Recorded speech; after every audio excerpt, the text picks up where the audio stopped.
just finding ways to get these guys on the ground. And obviously with Lamar, I mean, on any play, whether it's a run or a pass, like he's a threat, and we're gonna have to do a good job trying to contain him as best we can and get him down when we have the chance.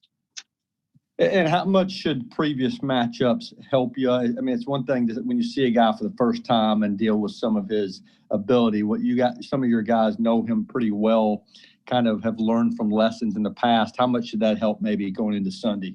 Yeah, I think just the speed a little bit of what it is coming at you. I mean, we should have a little bit of idea. It's tough to obviously simulate and practice. But just having gone against it here the past couple of times, I think that's one thing. Just understanding where we're not surprised by how fast that stuff's happening. And we'll see. I mean, it's a new game, so I mean, there's going to be some different things here and there, and we just got to do a good job. It's a big challenge for us trying to contain this offense. Teron. Yeah, good morning, Coach. With what the Ravens are starting to do as far as spreading it out a little bit more with 11 personnel, what kind of strains does that put on your defense as far as forcing you to, go against such a dynamic team in space? Yeah, I think it goes back to what Jim kind of alluded to, is just they're creating space, so they got more space to make you miss, right? Like they're finding these one-on-ones, and it's out in the open field, and it's not tight in the box where there's limited space to help the tackle. So they get you out in space now. It's a little bit tougher to make those plays, right? So that's always the challenge, and that's something we're going to have to do a good job of. John Glennon. Hey, Shane. It seems like we've seen David Long make some big plays against the Ravens here in the past. I wonder if you could talk about how good his reactions seem to be against the run. And then also, I guess is coverage kind of the next challenge for him and probably for any young linebacker, I guess. Yeah, I think, as it relates to everybody, obviously David last year in the playoff game came up big for us. He had some big plays on those short yardage downs for us. But I think across the board, it's about doing your job and being where you're supposed to be. And then you got to make the play when it's your time to make the play. I mean, I don't know when or who it's going to be on every down, but all those guys have to expect it. And then when it's there, they got to be able to make it.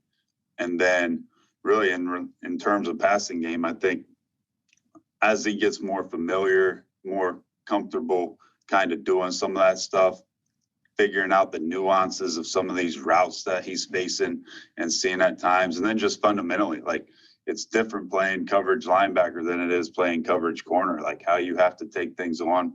You got to try to be a little bit more physical. You got to do some different things in coverage as a linebacker than a corner. And I think all those fundamentals and just the little nuances of how these offensive guys are trying to attack them with their route craft, all that stuff kind of hopefully will develop as it goes.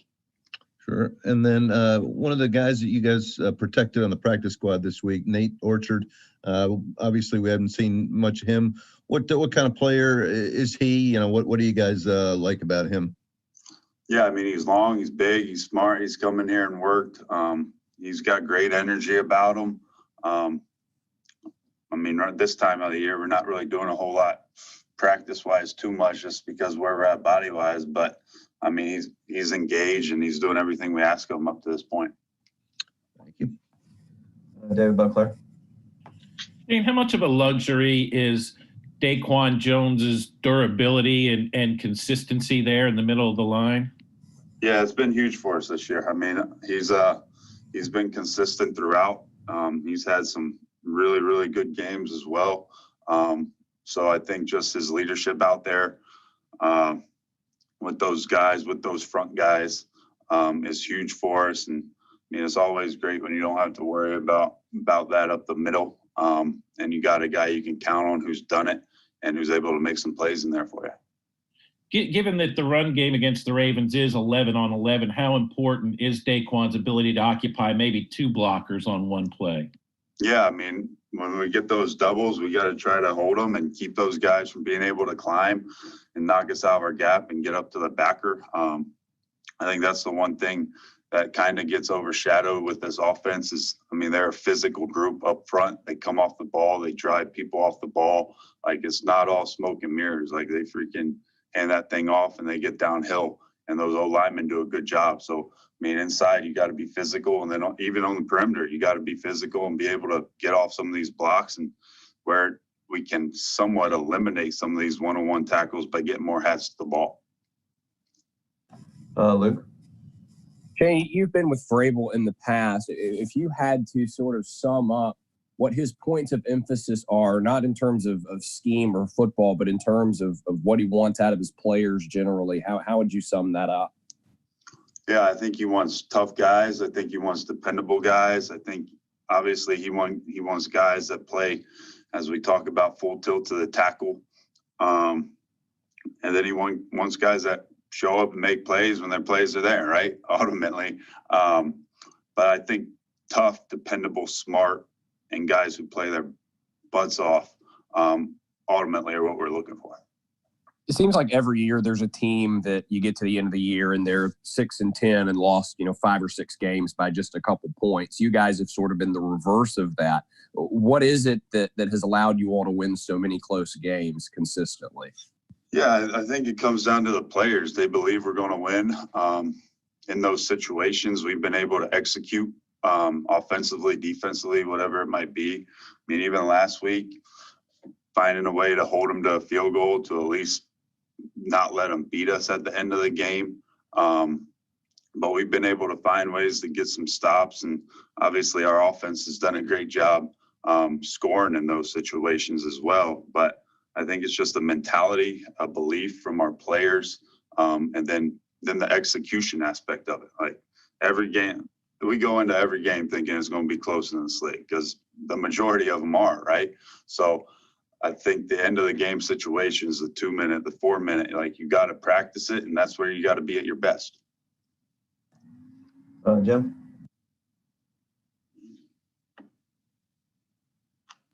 Shane, Amani is now up to 4 picks for you. It's tied for the team lead, and his numbers, his snap count numbers aren't as high as some other guys. What do you attribute that to? Just being in the right place? I know I don't think he's dropped any, so I guess, is it more than being in the right place and making more of your opportunities? What's maybe the background behind his success? Yeah, I think it starts being in the right place, Jim, and then he's making plays on the ball. Like, I mean, you go back to the game against Baltimore the first time, like, a little bit of an overthrow, but he makes a hell of a play to catch it and bring it down. So when he gets his opportunities, he's making the plays wherever it is. And then last week he's in the right spot. He's got his eyes in the right spot, and he breaks on the ball, and Deshaun gives him one. So I think it starts being in the right spot, and then secondly, some instincts and some ball skills to finish it.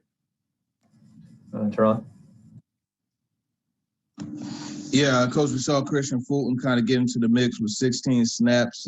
How did he do, and what can he do to get an increase on those snaps? Yeah, he was good, man. I mean, I'm glad he's back, and you just got to keep working, getting back in the swing of things. And like we've talked about a bunch, it's a matchup league and personnel league. And just as this thing goes, we just got to see where he fits week to week. And but it's good to get him back. John Glennon? Yeah, Shane, I know obviously it's been a tough year for you guys sack-wise overall, but at 4 last week, is there anything that can be built upon there? And, any reason in particular, and I guess just getting a few sacks, can that be a mental boost for this defense? Yeah, I hope so. I hope we can continue that this week and get some pressure and find ways to get Lamar on the ground when they do drop back to pass. Thanks. All right. That was all of them. Appreciate your time, Shane. All right, thank you.